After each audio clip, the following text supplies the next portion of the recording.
If I could sell watches wearing a wife beater, I would do it. Oh, I have done it. I don't doubt that. Yeah. How much money do you make on a watch? How much money do I make on a watch? Yeah, like what are your margins? Hey guys, welcome to Pull the Crown. Today we have a pretty exciting episode. We have on a bona fide, genuine, real authorized dealer who owns La Maison Monaco. And today we're going to pick him apart. He represents brands like Zenith, Omega, Breitling, Hublot.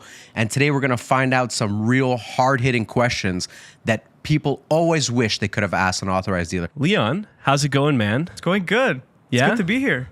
You're welcome. But before we even start the podcast, I need you to take off that ridiculous outfit. I feel like we're sitting here and Chris and I are on the same side of the couch for once. It came straight from work. I know, but I feel like we're getting sold to. I sleep in this. I feel like you do, man. But seriously, get comfortable. We're not that kind of show. You aren't behind your kiosk now. You're not trying to peddle us some white Speedmasters or anything crazy.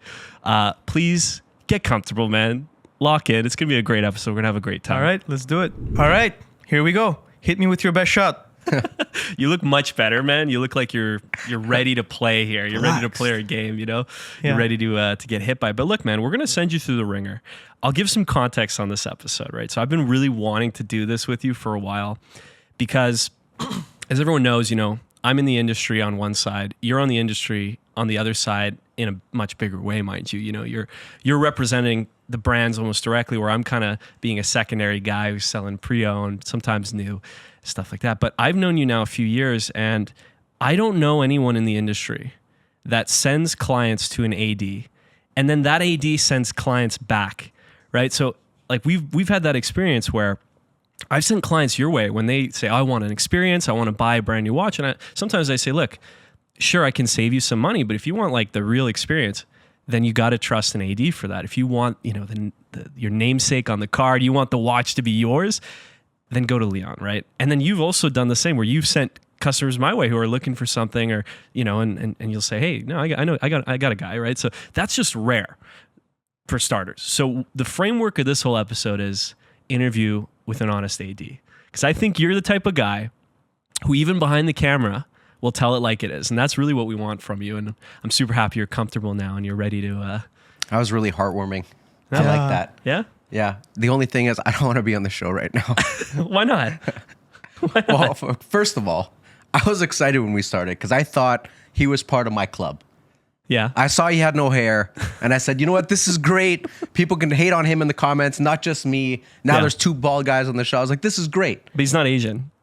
Fine. Yeah. I could represent that on my own. Okay. But that's not what's ticking me off. What's ticking you off? The fact that you're both wearing Omega Speedmasters with white dials, which already is hard enough to swallow when I'm the only one wearing a Daytona.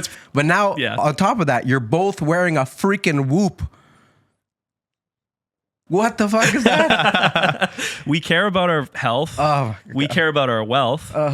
And I think we're double wristing in our own way. We're trendsetters, I think, in our own way. I would not say that you're a trendsetter because you have a Whoop on your freaking head. No.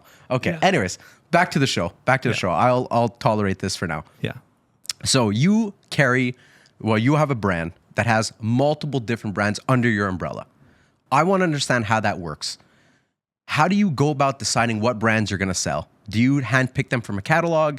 Do you call up these brands and say, listen, I want to represent you? Or is this like a package dealer that you kind of got all of them in once?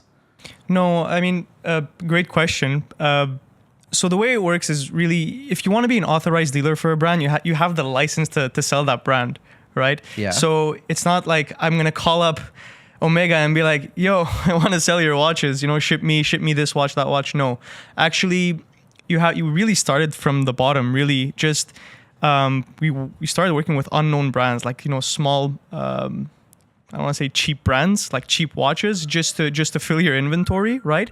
But then eventually becoming authorized dealers for brands like, you know, Swiss brands like Tissot, Hamilton, Longines, and then working our way up. Our first luxury brand, which was Omega, took roughly, I want to say, about 20 to 25 years to have the license to sell the brand. Right. And we had to go out of our own market. Like, we had to go to Ottawa for us to become an authorized dealer for Omega, because in the markets that we were, there were already points of sale. So whatever brand we have now, we had to reach out to those brands, and some of them took years and years of trying to persuade them into doing business with us for Okay. sure. Yeah. And would you say, was that kind of like you'd meet at a conference, like maybe a Canadian sort of jewelry side conference, or was it that you would actually be reaching out to the brands like, hey, we're Maison Monaco, we carry this brand, we think that we could do a great job if you gave us the honor of representing you? Was it more or less Yeah, one so or the other? typically where these meetings happen are like Watches and Wonders. Back in the day it was Baselworld. So this is where you meet with the brands, but it's not that simple. Even if you're a retailer, some brands don't even want to meet with you. It's like, who are Right. you? They won't even take your call. Some brands that we do business with, we've had reps hang up the phone just hang up the phone when they heard that like we're calling from a jewelry store that wants to sell their products. They're not interested. They don't Really? even have the courtesy to say we're not interested. They just hang up the phone. Rolex. Right? No. You know what? It's funny because I don't know any jewelry store or watch store that hasn't been interested in carrying Rolex. Rolex has always been the nicest one. Oh, yeah. Always very nice reply and Oh, you mean whatnot. nicest in terms of like, Yeah. really? Yeah, definitely. Wasn't expecting that. No, No, definitely. That's actually really surprising because you'd think from the attitudes that people have, experiences at ADs with Rolex, that would translate. One thing I must say about Rolex is they're very, very loyal to their retailers, and they will stay on board till the ship practically sinks, which we've seen historically. They're extremely loyal, and so you could say whatever you want about Rolex, but yeah, that's one thing you can't take away from them. Could you actually give us an example of a brand that was hard to deal with? Or could you, allude to a bad experience you had besides the sort of hanging up on the phone type of thing? Is there a brand that's just... I won't say who hung up the phone. Okay, definitely not. Yeah. But one brand that we were after for a very long time was, for example, IWC. We wanted to be authorized dealers for that brand, and for years it was just a no. There was no opportunity until Royal Mount opened, and now we have an IWC boutique, and we have a excellent relationship with the brand. So that took years and years of calling and emails and follow-ups, and one day it happened. But how are you making this decision, Leon? Are you literally looking at it from a perspective of passion where you're like, I like IWC watches, I would love to be a representative? Or are you really looking at it from a business perspective where you're like, there's not enough representation of the IWC brand in Montreal. I know that this can do good business, and therefore I want to represent this brand. I think it's a balance of both. I think it's definitely a balance of both because, if I'm not passionate about the product, it's just going to be tossed in a corner there and be like, whatever, if you want to buy it, buy it. Right. But also, if I'm too passionate about something that's very, very niche, let's say very obscure, like, the bills have to be paid at the end of the day. So it's really balancing out that like, okay, I'm a watch enthusiast. I'm in this for pure passion. There's nothing that forced me to be into this business other than passion, like a genuine interest in this industry. So I have to kind of weigh I'm passionate about this. Do I like what they're doing with, is it going to pay the bills at the end of the day, right? Because every single square foot you fill in your store, because we do pay rents, it has to generate some kind of revenue, right? And unfortunately, sometimes you have to let go of brands because no matter how much you love it, maybe, you're not able to sell enough. Okay. I'd love to set the stage too for anyone who's not from Montreal, obviously, that's listening to this. Royal Mount was this huge development right by DeCarry, very busy intersection, very busy sort of area, orange julep for any tourists or anyone that might know of that. Right by there, they built this huge luxury mall. Luxury mall is pretty much what it is, Luxury mall right? is a good way to summarize it. Yeah, it's a super high-end mall.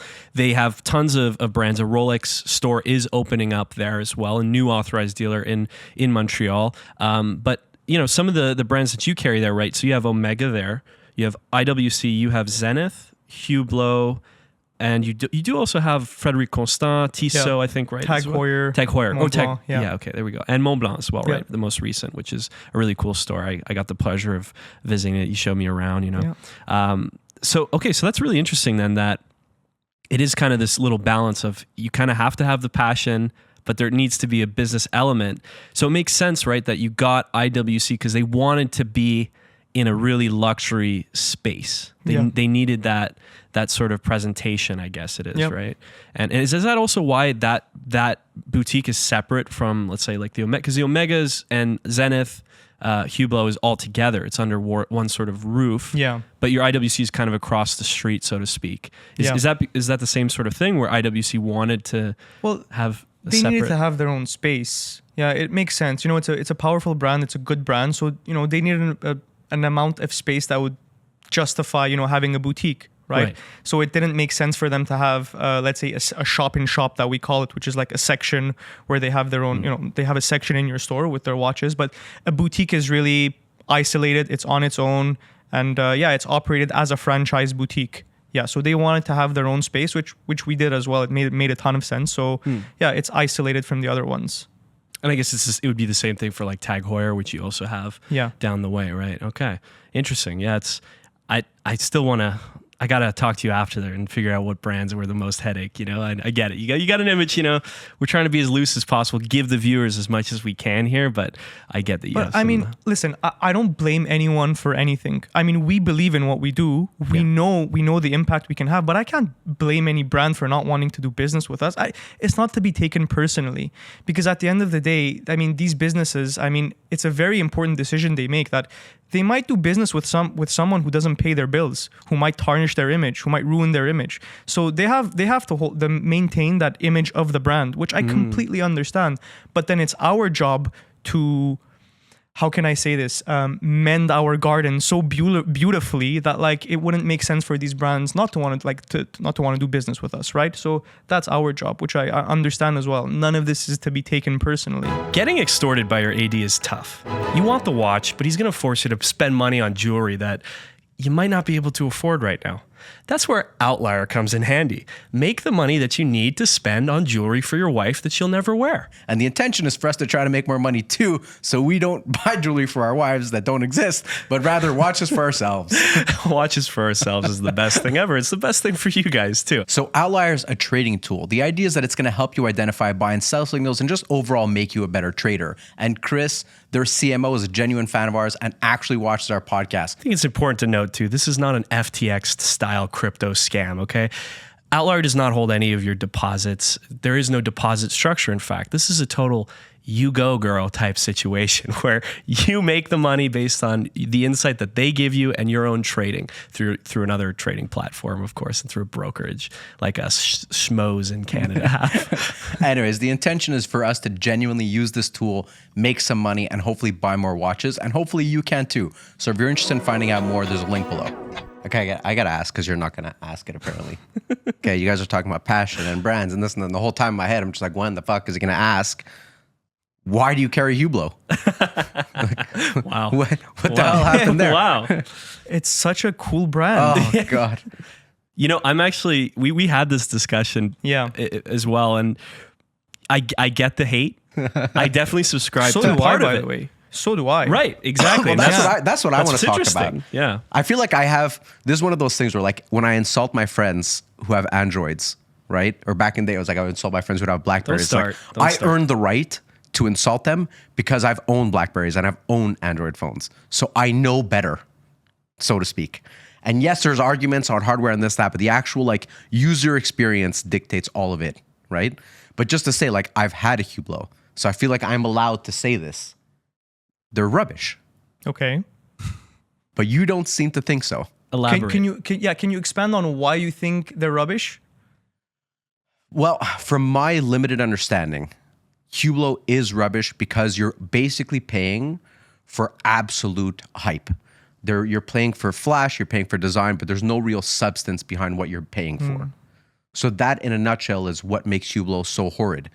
Then you can couple that with, poor retention values and stuff like that. But in broader strokes, what really makes Hublot a bad brand is you're getting very poor value for your money.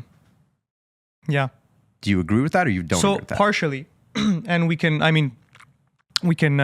go into it a little bit. Like, so if we look at their different lines, they have the Classic Fusion, which is their entry level product. You're looking roughly at about $10,000 for a titanium case, rubber strap. It's not an in-house movement; it's a modified movement, and yeah, you're kind of paying a heavy premium to have a logo on a dial. Right. Let's call it what it is, 100%. And you know what? They're not hiding from that. I've had discussions with people from the brand who are well aware of it, and you know what? They're trying to move away from it. They know what they're doing. If you look at their current CEO, Julien Tournard, whatever Zenith is today, it's thanks to him. So he's a watch guy, right? Then he moved on to Tag Heuer. Now he decided to take on the challenge of Hublot.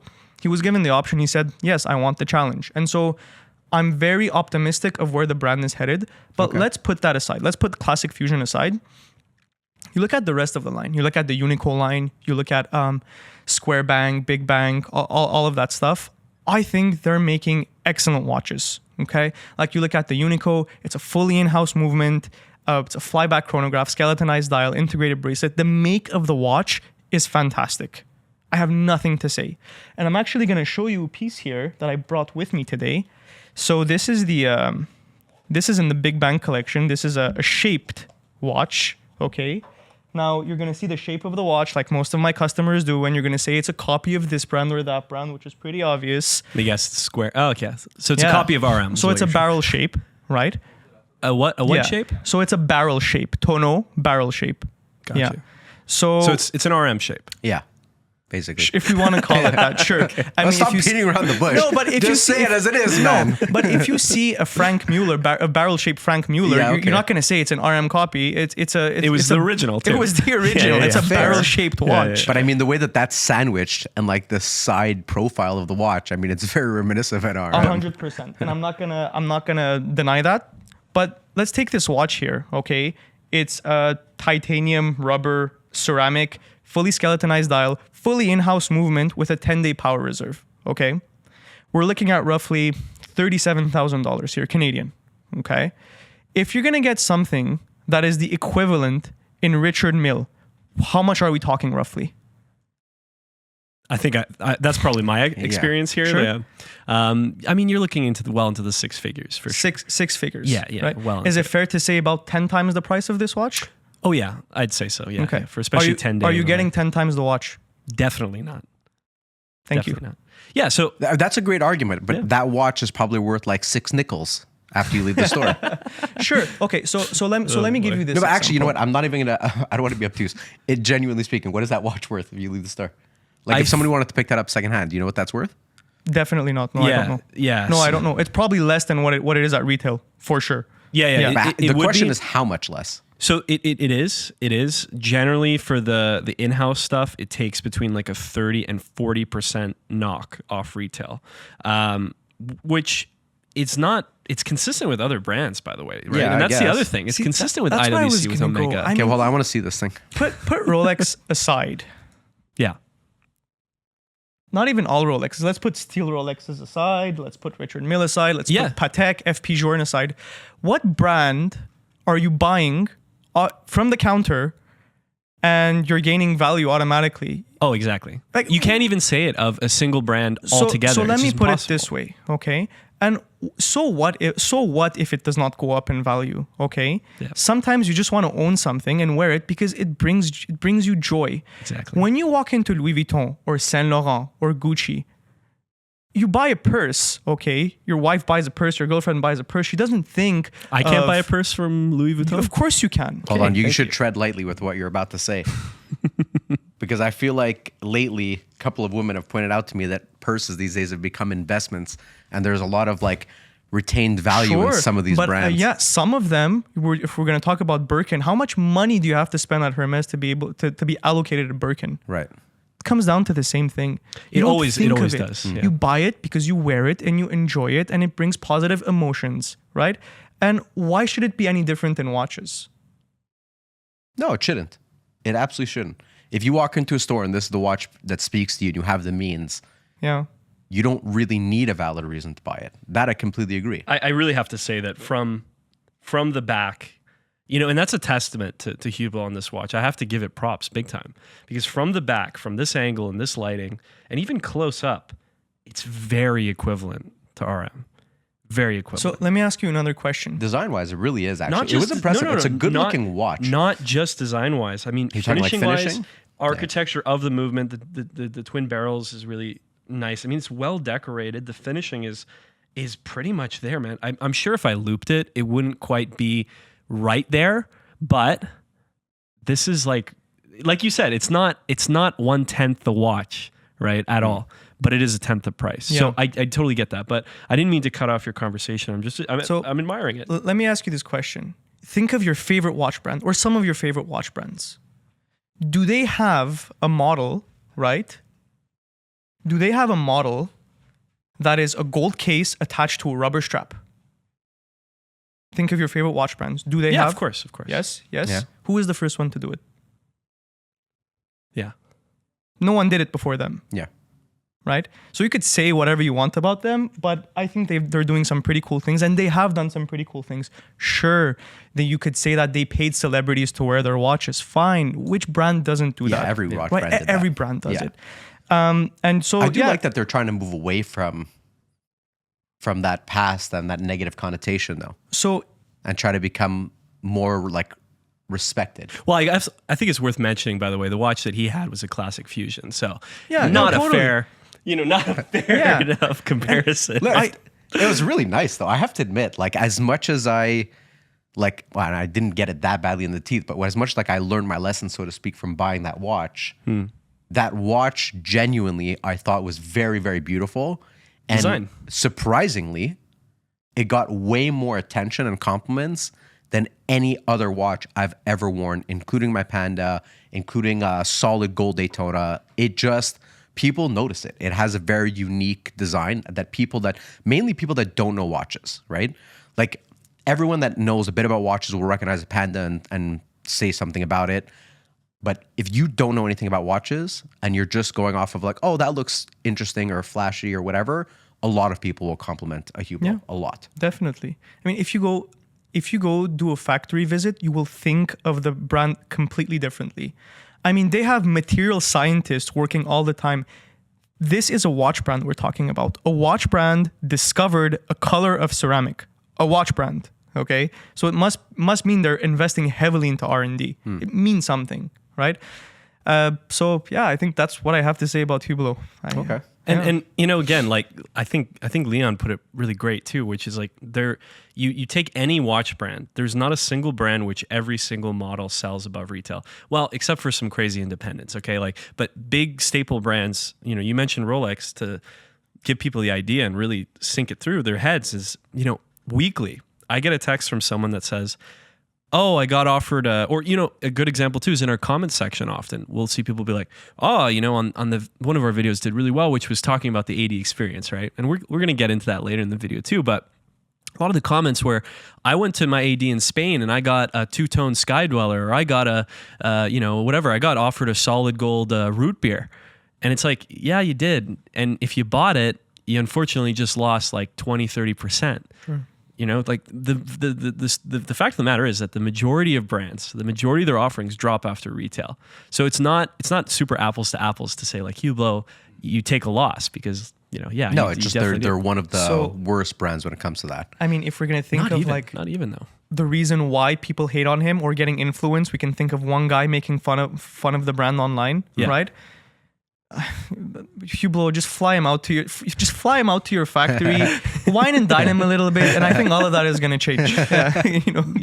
Specifically dine him. I'd be very curious to see if Nico would ever change his tune to that, but I'd very doubtful. I think it's too intrinsic to his brand. I mean, he literally has a rating system, right? Yeah. And he has a rating system around but that could be very controversial too. Is that if he ever changed his opinion, that would like break the internet in a way. I'd love to see it. Imagine if his hate is fueled by Hublot.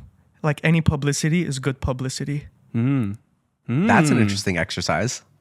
That what it could be. I mean, it probably that's an interesting exercise. I highly doubt it, but I highly doubt it as well. But you know what? Again, credit to Hublot because I've heard people from the brand say, you know what? It's fine. Bring on the criticism. We'll listen to you, and you know what? Whatever we can fix, we'll fix. Whereas there are some brands, okay, and if you talk bad about the brand publicly, they won't allocate you product anymore. That's it, right? It's just clear. It's right there. Yeah, you're just blacklisted. Yeah. Okay, I have a question for you. Please. It's very direct. Go ahead. How much money do you make on a watch? How much money do I make on a watch? Yeah, like what are your margins? So margins, you're looking at, it varies brand to brand, but let's say generally speaking, you're making 30 to 50%. 30 to 50? Yeah. Okay. And are you at liberty to discuss like which brands are closer to 30 and which one's closer to 50? So I won't name brands, but the more luxury brands have less margins, and let's say the more entry-level brands have higher margins. I'll just keep it at that. Okay. Yeah. I know you're not an AD for a brand like Rolex, but because you have some insight, into the overall industry. Now, I've heard a lot of conflicting statements from different ADs. Yeah. Some say that the margins are very, very small. Yeah. And by very small, I'm talking like 5 to 10%. Now others have, which I've seen in the past, this is going back before COVID, before the crazy markets, but on postings online and things, people talking about like 30%. Sure. Do you have any insight into what sort I don't know the exact number, but one other thing I'll add to my answer, which relates to Rolex as well. It's you have an obligation to spend some of your margin on marketing. So if it's, let's say, 30% or 35%, well, take off maybe 5-ish%, give or take a few points for marketing. And a margin is the product, but no one really thinks of, okay, well, there's a product, you have an overhead, you have staff to pay, you have rent to pay, you have expenses. So if you really that's factor just that general in, business dynamics. Right, But exactly. we're just looking at like how much margin you have to play with initially. Yeah. My follow-up question was exactly relating to that, which is relating to marketing. Yeah. And that was mainly just me being curious because I come from a franchising background. Yeah. So I just wanted to understand how that works. Like, do you guys pay, for example, a franchising fee on marketing for the brand itself, or is all the marketing done by you, in which case you allocate the budget that you want towards marketing? So let's call it a easy number, 10% marketing, which is way too high. But let's say 10% of whatever you buy in a year, or 10% of your sales goes towards marketing. That's conditional to your decision, not pressured by the brand. It's a contract. It is a You have a contract. contractual Okay. obligation. Yes. Okay. So if you sell $1 million, you have to, let's say 10%, you have to spend $100,000 on marketing, right? Okay. But So it is similar to operating a franchise, but you manage your own marketing. Yes. So you have a fixed marketing budget that comes out of the amount of watches that you've sold, just like a franchise. Yep. But then you manage the ad itself and the spend. So you decide where that money goes. Yeah, 'cause every market is individual, right? Like, I mean, maybe in Montreal, print works really well, but like in Ottawa, let's say print doesn't work very well. So we, take different outlets for marketing. So yeah, but the brand, I mean, we need the approval of the brand before putting their name onto anything, for sure. It's a back and forth between the AD and the brand. But For every single ad? everything. marketing idea Every ad for that you create, you send it to the brand, you get approval. Yep. Oh, wow. Or actually not even, the brand sends us the material, and we tell them it's for what kind of outlet it's for. They give us the material. That's Okay. it. Yeah. Okay. So here's an idea for you then. You get a big printout, Hublot. Yeah. It's not shit. It's actually God tier. Have Nico getting decapitated in the background. Everywhere in Montreal, you're going to sell $10 million your first day. This wasn't my idea, guys. Hublot's like watching this, like, let's hope he says no to this idea. Yeah. Interesting. So marketing UK. So you have fixed marketing costs. Yeah. I guess it all gets looped back, I suppose, at the end of the day. So I guess that segues into another interesting point, right? So you have 10% that you have to give, let's say, for marketing. Can you give discounts? Do you give discounts? So it's kind of like a gray area with the brands. They don't want you to discount. Or really? Can we? Yeah, they don't want you to discount. Discounted is looked at very, very badly in the luxury industry. You walk into any of the luxury brands you think outside of watches, you ask for a discount, they'll laugh at you because it's not something that you ask.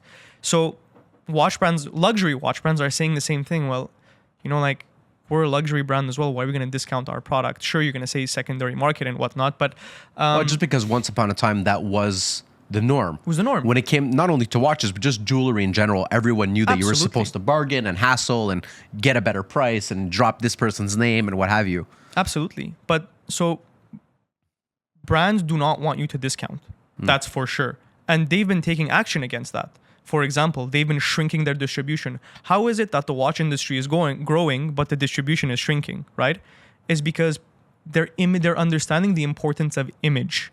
And the more you discount a brand, the more you're ruining their image. Because you're saying, well, they think that their product is worth this, but we're okay with selling it at this price, right? So you're kind of like going against what they believe their product is worth, which is a no-no in luxury and in branding in general. Like, Right. You don't want to devalue the brand, and that's the biggest argument against discounting. Yeah, so brands do not want you to discount for sure. It's kind of funny too, because I have some insight into this where I will sometimes get watches from US authorized dealers that discount directly, knowing they're dealing with wholesalers, up to like 30 or 40% sometimes. They'll just kind of give it away. Yeah. But I have yet to come across a single AD in Canada that does that. And I've heard the same thing for like Europe, right?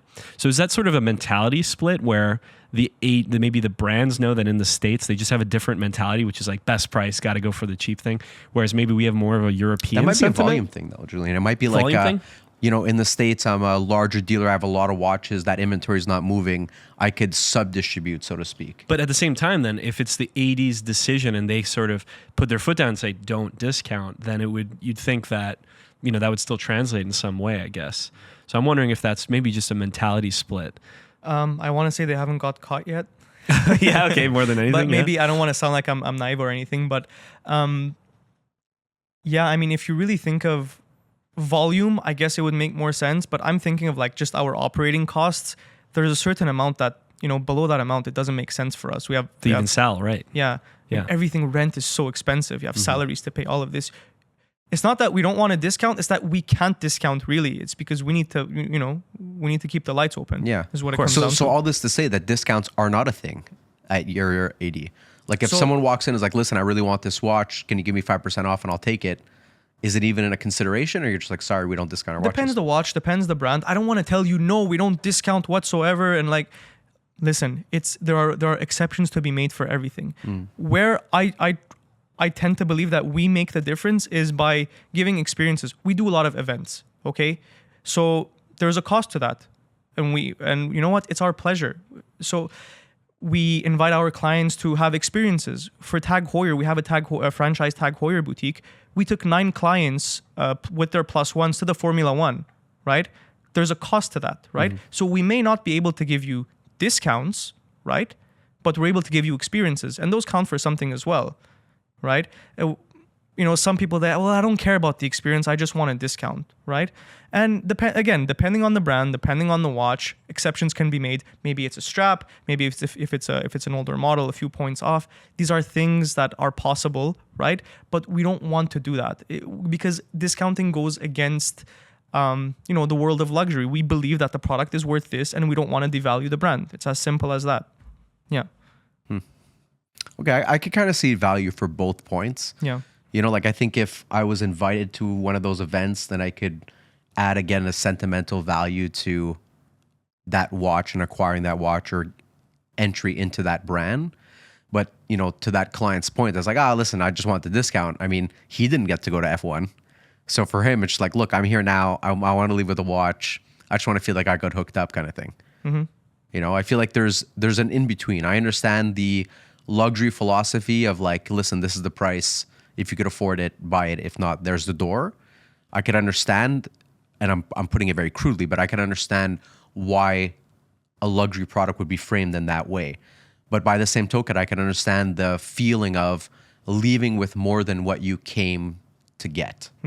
Whether it's in the form of a hat, a strap, a discount, it just makes you feel like you, quote unquote, got a good deal. And everybody wants a good deal, in my mind. Yeah. Well, I think it kind of depends. I'd say in my experience, it is kind of a 50-50. It's a toss-up.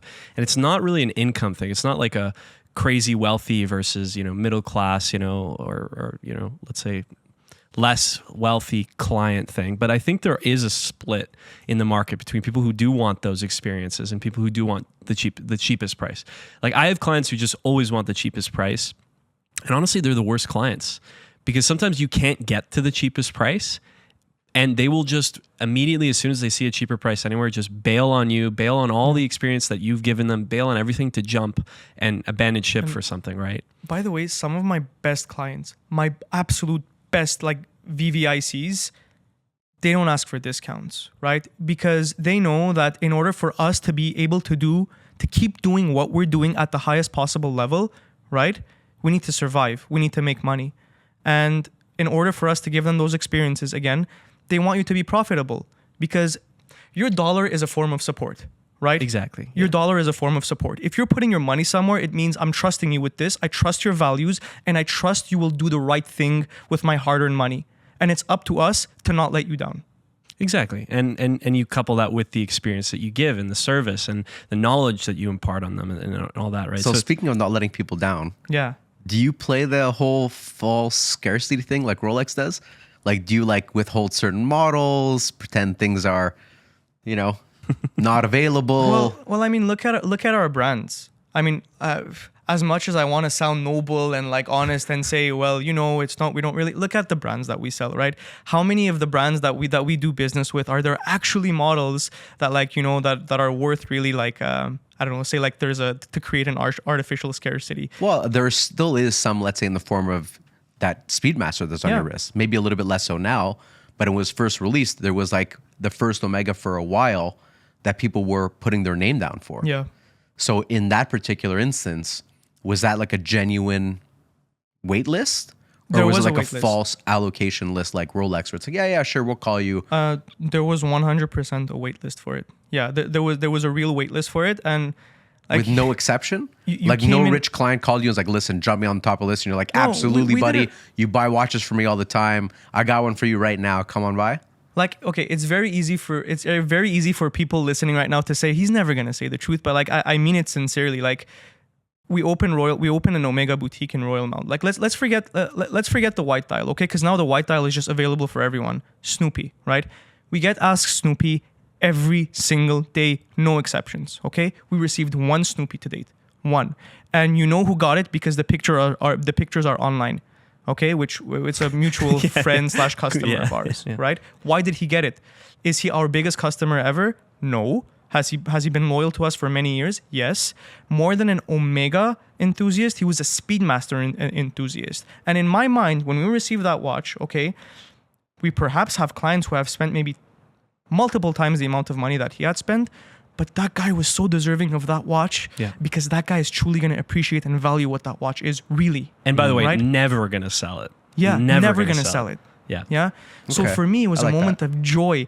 I got excited when that FedEx box came in. I unpacked it, saw the Snoopy. More than anything, I was excited to give that guy a call because I knew he was going to be happy. Right. Right. And it's the same thing with this. We have a mutual friend who, at the time when this was very hard to get, when he was next on the list, we received the watch. And more than anything, I was excited to give him the call. Right. Yeah. Because I'm passionate about this. I love this stuff. I want to see people's reactions. Of course, right? of course. Yeah. Yeah. I love that. Yeah. So you're how not rare- a piece of shit. You're not an extortionist. I'm not a piece of shit, guys. I'm a real boy. Yeah. So how rare is a Snoopy? Well, we received the one. Like in the entire year? It's been right now 13 months. We've received only one. Yeah. What? Yeah, one. Caliber 321, 0. In 13 months, they sent you one. One Snoopy. And 0 321s, right? 0 321s. Ottawa. We've been in Ottawa since 2019. We've received 0 321s. Really? 0. It just is what it is. I got asked last week why it is what it is, but there is sort of an element of we are in Canada as well, right? So it is a different Small market. small market, right? Because I know ADs in the States that have boasted to me that I've dealt with who've like, yeah, we got like 3 Snoopies this month. Now, is it possible? Yes. But is it also sort of maybe braggadocious? Maybe it's probably half of that, or let's say one a month or something like that. But it is a marketing thing. I got asked last week. I was helping a client service a watch with AP. AP has no more boutiques in Canada. They do not sell any watches in Canada. And he's a big customer of mine. He buys a lot of APs. And he asked, so you're saying if I went anywhere in Canada, I could not get an AP right now? And I went, no. And he said, why? And I said, quite simply, think of it this way. Why would AP have licenses, set up AP boutiques in Canada like they used to have, Vancouver, Toronto, Montreal? Why would they pay that additional cost when they have existing stores in New York they can just divert production to, save on all the labor costs that you talked about, keeping the lights on, and still sell the same, if not more, watches, right? And that's what it comes down to. It's just by nature of us being in Canada, I think we kind of get the short end of the stick here. Yeah. I mean, listen, it's not... it's just the market, really. Yeah. There's a reason why brands don't want to open so many points of sale. They don't want to dilute the market. It is what it is. Yeah. So I guess... So no extortion. Are you sure about that? You sure you don't go, hey, We'll try to chip him. we sell jewelry. We'll try to chip him on another question. Yeah. Try to bait me. Yeah. Let's think of a good Is there framing. a brand that you personally own that you don't represent in your store? Me personally? Yeah. Yeah, I have a few Rolexes. You have a few Rolexes? Yeah, I love it. How could you? How dare you? Because I love the watches. Really? I'm a watch guy. I love watches, right? That's it, period. End of story. Well, right? when you started talking about Hublot, I had you up until Hublot, and then you said like Hublot's a good watch, and I said, I guess he's not a watch guy. Yeah. Oh. Yeah. No, so you own Rolexes? I do own Rolexes, yeah. Really? And I love them. Yeah. What I remember when I just got into this business, I always ask myself this question: if I could own one watch and only one watch for the rest of my life, what watch would it be? Don't say Panda. Don't say Panda. It wasn't a Panda. Thank God. It was a sub. It was Right. a no-date sub. One watch that does it all. You could do anything and everything with it. It was the no-date sub, right? And I was lucky enough to get it for. It was in 2019. So about 6 years ago, I was able to get it, and I wear it to this day. Right? Not as often because in the stores I want to represent the brands that we Sure, sell. yeah, of but course. I love Rolex. I think Rolex is a great brand. And I'd be honored to one day be able to represent such a highly prestigious brand that does everything properly, right? No, I'm not trying Hey, to. this I'm is not not trying the to- outlet. This is not the Yeah. outlet, Leon. We're the Yeah. Rolex shit on guys, especially. And it's fine. It's okay. Yeah. Listen, for what it's worth, I agree with you. Like, it's hard to find a one watch collection that Yeah. can last you the rest of your life and not think immediately of the sub. Yeah. It's ultimately why I picked one up at retail. It was Yeah. exactly that, a sub, no date. The only reason why I really switched to a Daytona for me was I started to really fall in love with the design and realizing like, hey, you know what? As a petrol head, Yeah. a real car enthusiast, I'm not a diver.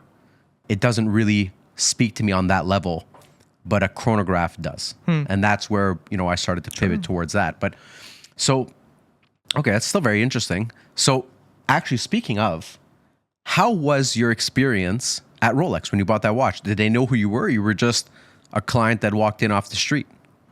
So I had been in there many times. So it was at the Berks location downtown. Yeah. Yeah. I had did they know you? no, they didn't really know me. No. I just built a good relationship with the salesperson at the time, and one day I was lucky enough to be allocated one. Yeah. So did you play the game where you bought some jewelry, you did anything No. like that? No, you just built up definitely naturally. not. Yeah. So you played the same approach as me, which is just make friends with the sales rep. Just be and a have him dude think of you. talking to a dude. That's it. You know. Keep in mind, That's exactly what worked for me. let's keep in mind though, for everyone at home, that this was in 2019. You said, right? So this is just maybe the real balls rolling where those watches started to sell above retail. I mean, they didn't. No date sub, I think, probably started maybe later 2017, 2018. Maybe it just started to creep up. I still above, think that but- it's a very reasonable approach though to getting a watch at retail. Oh, it is. You know, like a It's- buddy of mine still yeah. got his no date modern reference sub the same way. So and this was like last year. So it's like, Oh, it's it the best. still happens. Oh, it's the best alternative. Like you're not going to walk in there and try to spend $1 million. And like if you, it's one or the other, right? You do that approach and you'll get some watches, but you won't get everything that you're after, obviously. Or you go and you do the spend, right? And that's kind of really what they want out of you, especially, there's most ADs. That's kind of Yeah. I mean, we had a whole video kind of on that. So yeah, I right? was gonna say like we've spoken like heavily about how we believe that watch culture at ADs for the most part has gotten very, very toxic, and that's what actually brought the idea of bringing you on the show. Is Yeah. he was like, hey, listen, I know someone that actually is quite genuine and is a real enthusiast and does take care of his customers. Maybe we can have him on and we can have him give his opinion on what's happened to watch culture. Sure. So what is your take on that? Have you experienced this firsthand? Have you seen this toxic mentality or behavior for yourself, or is it just something you've heard about? So I don't go into many retail shops. I'm always at work, so I don't really. And when I do travel, I want to be away from that. But I do sometimes walk into like watch stores. But I hear this same story every day after day after day of customers having bad experiences, which to me does not it doesn't compute. Like it doesn't make sense because like I'm in the same business and like. How could you give people bad experiences? These people actually want to spend money in your store. Like I don't understand. Like to me, again, it doesn't make sense. Like for sure I understand like they get annoyed from people asking them, can I get this watch? Can I get this watch? Can I get this watch? But you it's have still that no with excuse. the Snoopy, and I do. It's not like you're telling people not for you. Like goodbye. Just you know, for get fun, out of the gentlemen. store. Right. Let's Yeah. try to make sense of it. Okay, let's try to make sense of it. So there's a couple thoughts that pop into my head. Yeah. One reason why someone might treat you poorly as a sales rep is very simple and straightforward. They do not give a flying fuck about watches, about the culture, about anything. They're just like, I'm a sales rep. I got this job. I'm trying to make my commission. The end. I was gonna say that. 1, 2, some ADs don't pay commission on Rolex. Well, that was going to be my follow-up question. Yeah, that's true. Yeah. How much does a sales rep get paid to stand in a store, wear a suit, and sell a watch? Well, listen. I mean, some of them don't make like they flat out say that we don't make commission on Rolex. There is no commission to make on Rolex. Is there commission on other brands? Well, depending on the brand, depending on the store, yeah, there are commission on certain brands. Whatever, like jewelry, for example, is gonna have more commissions. Let's say. Yeah. Some stores don't even pay commission. Yeah, and so they It pay really they pay a depends, yeah. higher salary, or they do a group commission. So I definitely have found that What are the salaries on average for a sales rep? Like commission aside, what's the base salary for someone that works in a store? So, for example, well, it depends where they're working, what brand they're selling, what their position Yeah, is. more or It can- less, it can averages. be anything from $18 an hour up to $35 an hour. This is what the industry pays now. Really? and then that could be in addition to commissions, depending on the brand, like you said. It could be right, and that's just the So it would be pretty safe to assume that the average, more or less, is in the range of, we'll call it $25. $25 Canadian Let's call an it hour 25. Yeah. to wear a suit and sell a watch. Yep. So yeah, if you're not doing it for passion, I could very easily see why what little joy they might be getting out of it is the power trip of making some schmuck buying an expensive watch feel like shit. I mean, I see it all the time. Listen, I mean, watches aside, you walk into a Louis Vuitton store, some guys walk in there with shorts and sandals ready to spend 6 figures, and they get looked at like, who the hell is this guy? right. Right? It's not cool. It's not okay. Maybe I'm on my day off, right? Maybe I just woke up and decided I want to spend money today because I'm depressed, or my girlfriend left me or something, you know? Yeah, of course, like yeah. I want to treat myself, right? Do I That's need how to that's how I show up to spend six figures at Louis Vuitton like every weekend basically when I do that. Yeah, I heard this said like in such a awful way. He's like,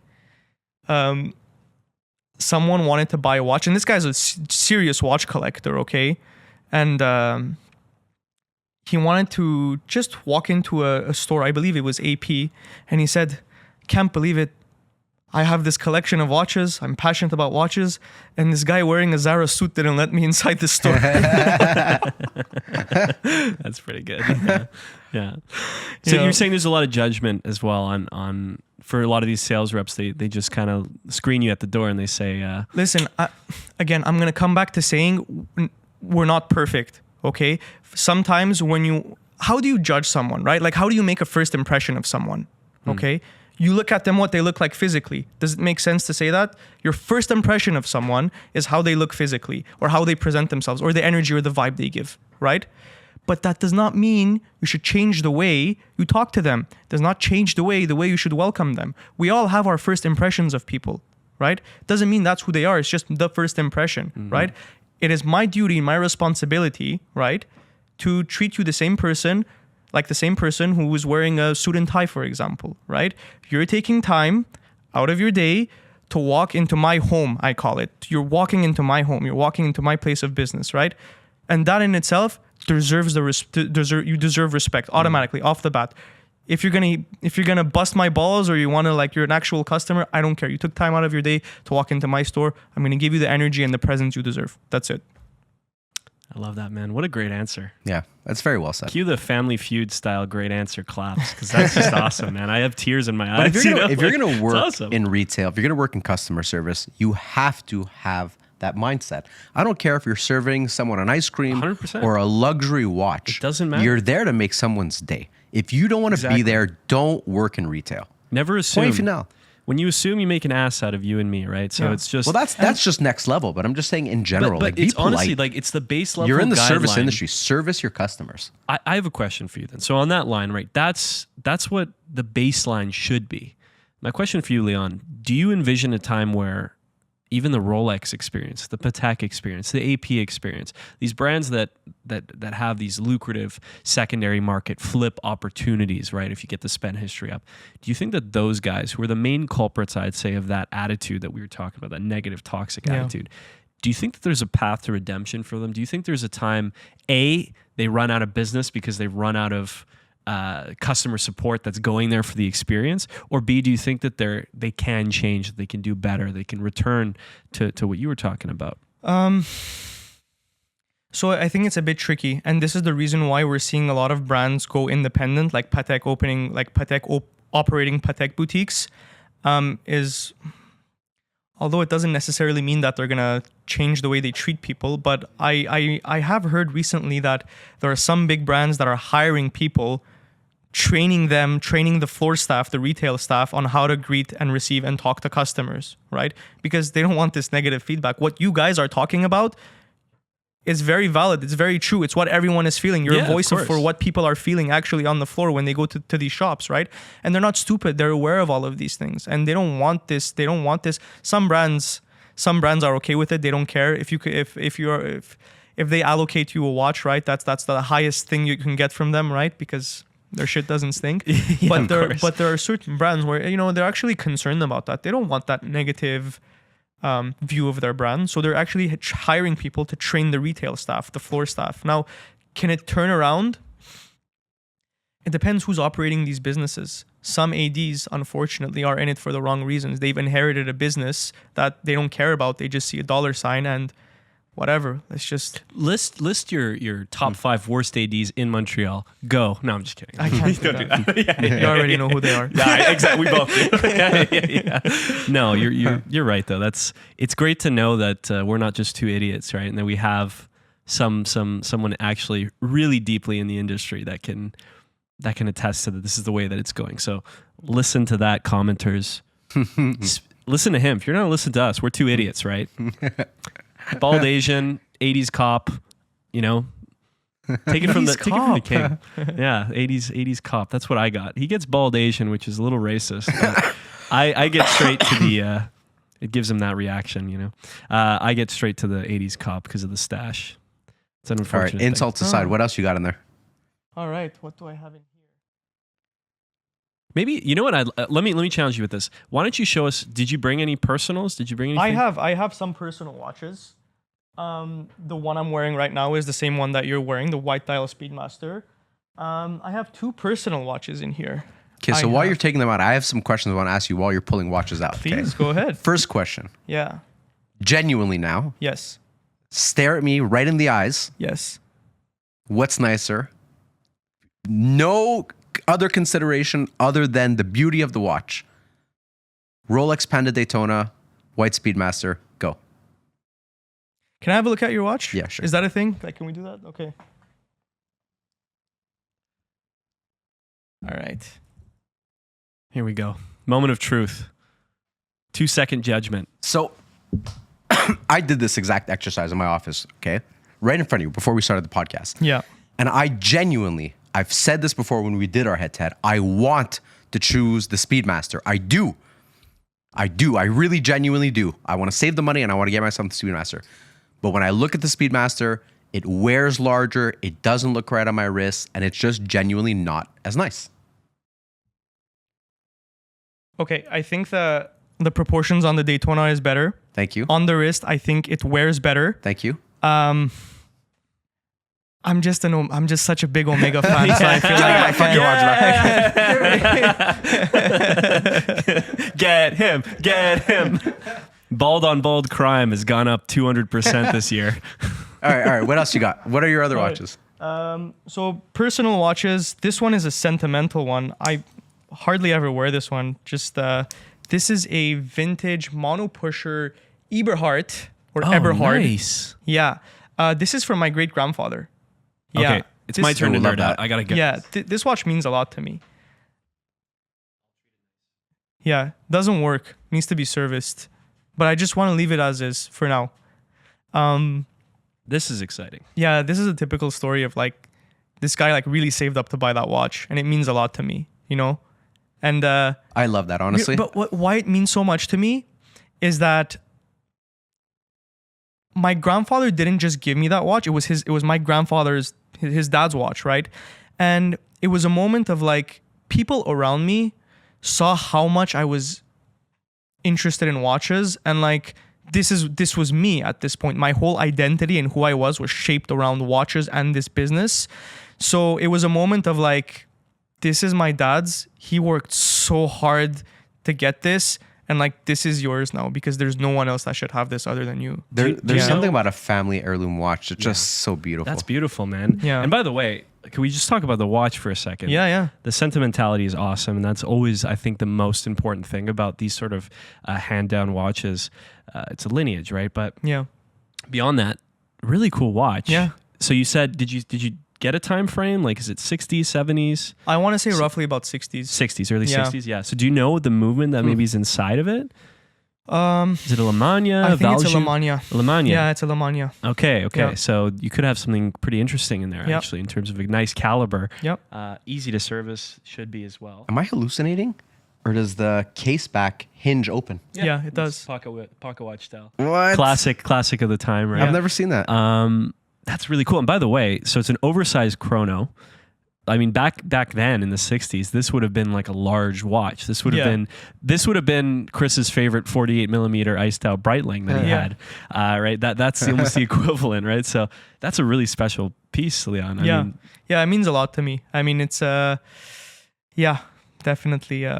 I don't wear it often. Again, I try to like wear the brands that we sell at the stores, but Sure. that one, most sentimental sneak it watch. one I day. have. Yeah, Sneak for sure. it one day. Yeah. I think it'll probably love that. be a meaningful day, right? All right, what else you got? I have one more in here. You guys might think I have like tons and tons of watches in my personal collection, but being surrounded by watches every single day, it's like the test for me is, if I want to watch today, I'm going to ask myself the question if I still want to watch in 30 days, and if the answer is yes, then I will buy it. Okay. And it What are the hasn't three happened. Rolexes that you have, by the way? You said you have a sub? A sub, a no-date sub, Pepsi, and a root beer. Okay. Did you get them all retail? Yeah. Okay, nice. Yeah. Nice. Yeah. And so this one here is the one that I got before my white dial, is a Oris diver. This is the Oris Carl Brashear diver. In bronze. Yeah, in bronze. And what I really liked about this, and I've been a big fan of Oris for a very long time. So on the case back, there's an engraving. So let me read this out. It says, it's not a sin to get knocked down, it's a sin to stay down. Right? I thought that was pretty cool. It was a quote from Carl Brashear. And so, I don't know, every time I wear this watch, and this was also like a watch that I got for myself for my 25th birthday. So, yeah, it means, all my watches, like I know I kind of like attach them to a memory or something, like the white dial this is the first watch I got since we opened Royal Mount. So all of them, they mark something, they mark an occasion, right? That's how it should be. Yeah. It's probably the best. I I mean, really like that quote, especially on a watch Yeah. that's worn to be knocked around and aged specifically to your touch. Yeah. Right. Right. That's what's so cool about having like a bronze watch, is depending on how you touch it, how you wear it, how it reacts to your skin, it'll age and patina very specifically to you. So it's almost like it's commemorating every single time you got knocked down or you got scratched, metaphorically speaking, and getting back up, and still it adding to your character and your charm. Yeah. I find that's really, really brilliant. Yeah. I think it's a beautiful thing, and I think one of us would have gotten up to go, but we kind of realized, depending on how many watches you have, this could look like a musical chairs episode where we're just Yeah. running around. I'm So I definitely think gonna, we'll look I'm later. definitely you gonna know? take a look at that later. Yeah. Yeah, for we'll sure. look. We're gonna take a peek later. So, did you bring anything else? Anything notable? I brought two other pieces if we want to have a look at them. This one here, I just thought it was really cool because we got it in like maybe a week ago. This is a perpetual calendar from Frédéric Constant. Oh yeah, is this the new release? Yeah. Oh, okay, So it's right like- on. Perpetual calendar, me personally, is my favorite complication. But to think that a brand is doing this, right, with a full in-house movement, it's a manufactured movement, at right under $15,000 is pretty absurd. Incredible, Yeah. incredible. So This is this- the blue dial. Yeah, this is the blue dial. It's a $15,000 perpetual calendar, Unbelievable. manufactured movement. Just pretty impressive. Wow. Unbelievable. I mean, I've talked about Frédéric Constant before on the podcast, Yeah. and sort of the wave that they've gone through. And in recent years, they've been killing it, absolutely Well, killing since they got acquired by the Citizen Group, right? One thing I really appreciate is Citizen Group said, excuse me, they said, you know what? You're a Swiss brand. You have your way of doing things. You know what you're doing. We're going to let you do your thing. We're not going to influence you. We have our own thing going on with Citizen, Boulevard, and the other brands. We're going to focus on that. We're going to inject some capital into your brand.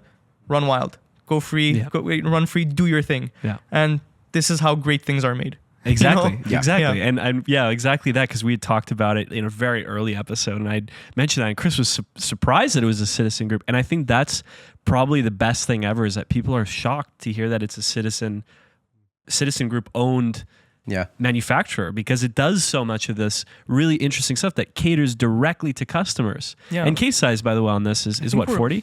Roughly about 40. Roughly 40. And Yeah. thickness, do you know offhand? I don't know. But I could see that it's not a crazy thick watch. No, it's right? not. They For a really- perpetual calendar, it's very good. Very, very good. It looks Yeah. very good. Very, very good. Yeah. That's But awesome. it's kind of brilliant though. It makes me think of like, you know, the situation you get with like the Audi group buying Lamborghini.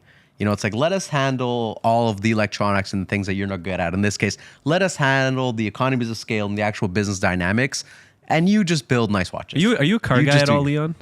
No. I have to deal with this shit I love every cars. week. I love cars, Every but week. I don't want to say I'm a car guy because you might hit me with something that is really like, I don't know, insider baseball or something. Yeah. And I'm like, That's basically me and him all the time. I was always trying Yeah. to make references Always. to the car industry, and he's like, I don't know what you're talking about. yeah. Because you see it He like, loses me. you look at some of the biggest brands in watches, they belong to groups, right? And some of them, you know what really sucks is that like being told by like your parent company or like don't make this right now because it's gonna affect this other brand here. As a brand, as a creative person, it's the last thing you want to hear because you just want to make cool shit. And imagine being told by someone, don't really do this now because it might affect the sales or the models or this model from this brand. Kind of sucks. Yeah. Yeah. No, I get that. Okay, so final piece for us. Final piece. It had to be another Omega. Ooh, So getting me interested. this here. is not a new release, but it's one watch that I think doesn't get the credit it deserves. Or it's not spoken about often. Is the Super Racing. Okay, yeah. Yeah. So this is the Speedmaster Super Racing, which just looks like a regular automatic chronograph Speedmaster. It's fine. Tapered bracelet. It's cool. If you like the racing, design on the dial, it's fine. But what's really cool about this watch is the technology inside this watch. It has spirate technology. What the hell is spirate technology? It's something that Omega just decided to like create or like just invent because this is what we're gonna put in this watch, and just to show you what's to come in the future. And I'm surprised that no one talks about this. That it's basically an attachment to the hairspring that with a watchmaker's tool, you can make adjustments of 0.1 second a day. So you want to talk about very fine adjustment. very fine adjustment. Very, very fine. 0.1 second per day. That's how accurate you're able to make this watch with proper regulation if your watchmaker has the right tools, right? That is pretty insane. We talk about complications that allow maximal precision like tourbillon and whatnot, right?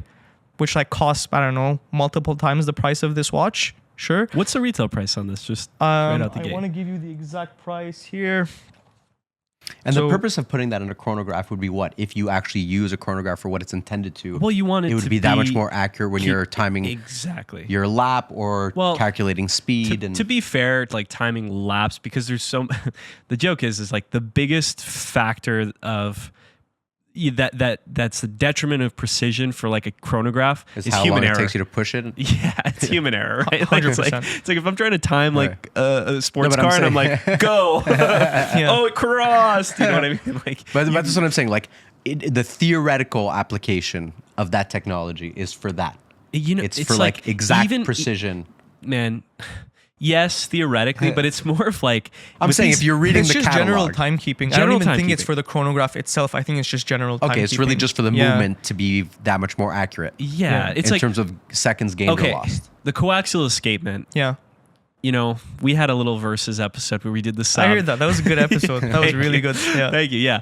And I had to really like go back to the coaxial. And I had to Don't sort of fucking nerd out again. Don't do this to me. I Don't can do hear it him to me, falling please. asleep. No, before. stop. But Please stop. the thing is, I was like, already bleeding from the nose with this spiral spider, whatever the hell he just said. this is quick, Chris. Don't worry about it. All right, this is for the ones that actually care about technology and care about watches. I know you're not a watch guy; you're a car guy. But let's make this podcast about watches, okay? Look, the coaxial, it's a really smart thing. But the modern use case of the coaxial escapement, because of the quality of modern lubricants, right? Like they're not using natural oils. They're all chemically enhanced, chemically made oils. The actual use case for the coaxial escapement is like pretty much negligent at this point. But it's just done because it's done. You know what I mean? It's done for that level of added complication. So that's like, to me, is the real answer of why you would do something like this. It's because like you don't need a turbio. You don't need a perpetual calendar realistically, right? Either. No, like definitely not. You're definitely not wearing that watch every day. And like if you have a winder, it's still gonna be offset. You know, by the time a leap year comes in 4 years, you know, are you really gonna like have it timed perfectly? You'll never have to change the time on the watch. No, right? So it's like, why do we do these things? Because we can.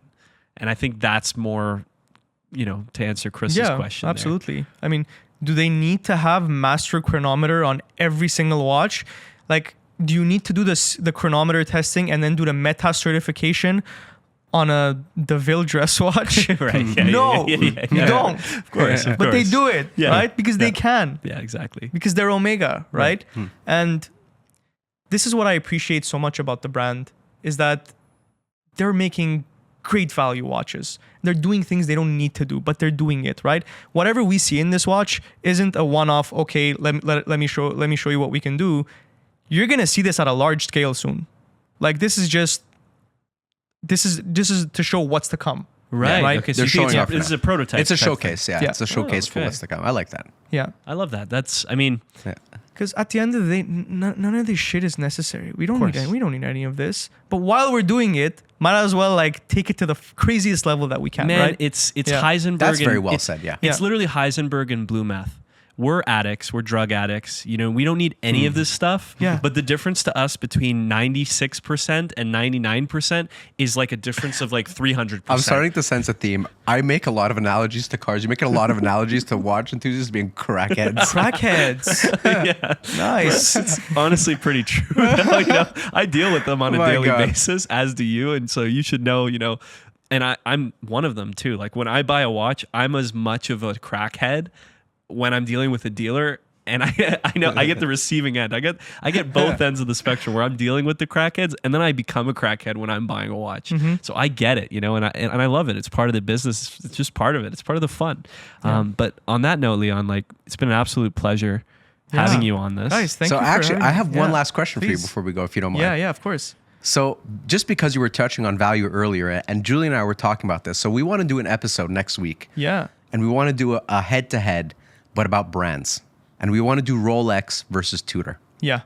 I would love to get your thoughts on Tudor as the sister company for Rolex.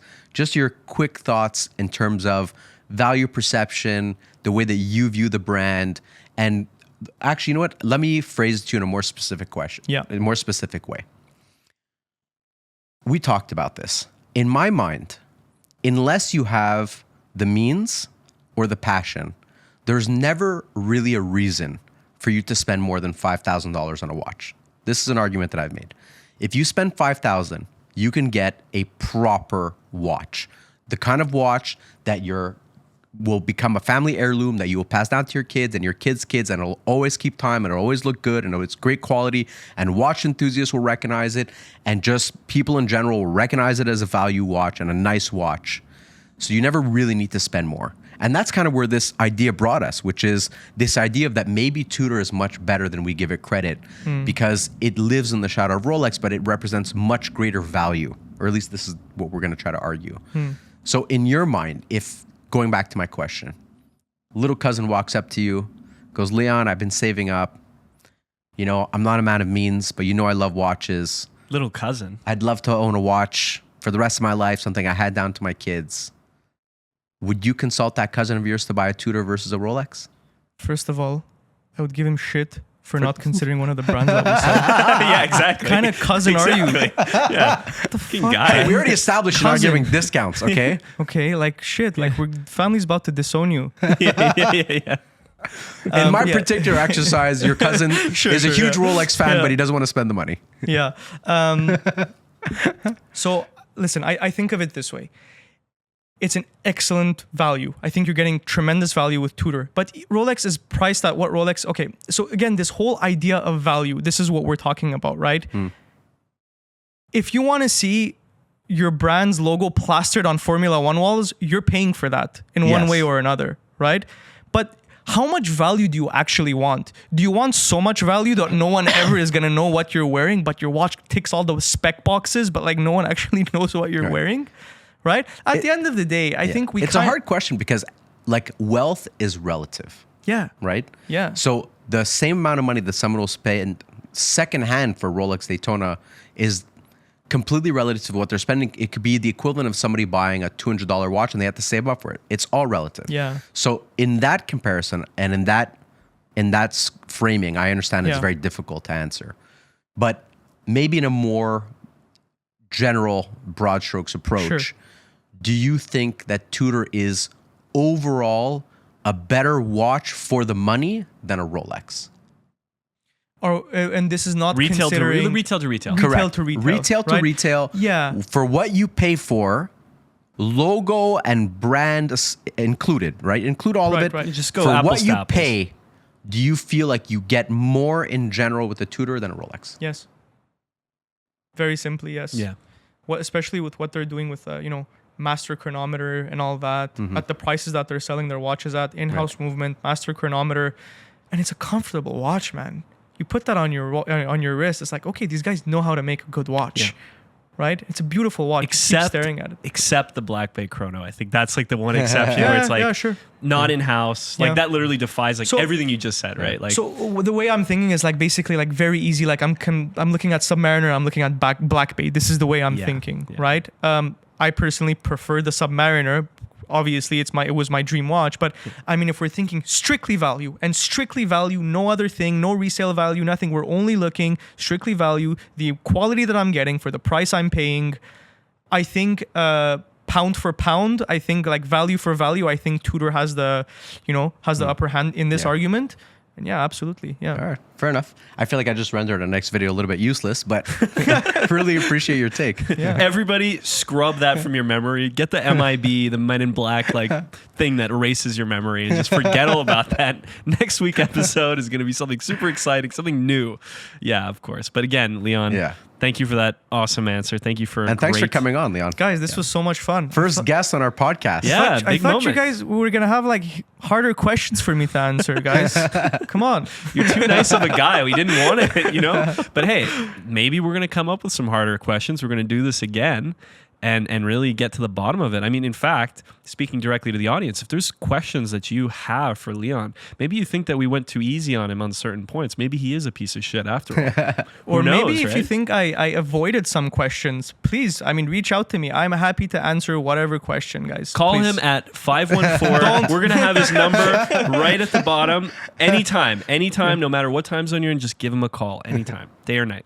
But no, thank you so much. And we're Thanks, going to Leon. do this again one way or another, whether that's one day shooting something at your one of your stores and doing something in person too and entering your world where you can bash us as the stupid customers if you like. You guys are always like trying to figure He's out what going to sigh discounts we give. every time he takes a watch out of the counter. No, we're going to walk in and be like, can you do a discount on this, Leon? Like, please. But thanks again, man. This was Of course. great. Thank you, guys. Thank you. Appreciate it. Thanks Thank for you guys watching. for watching.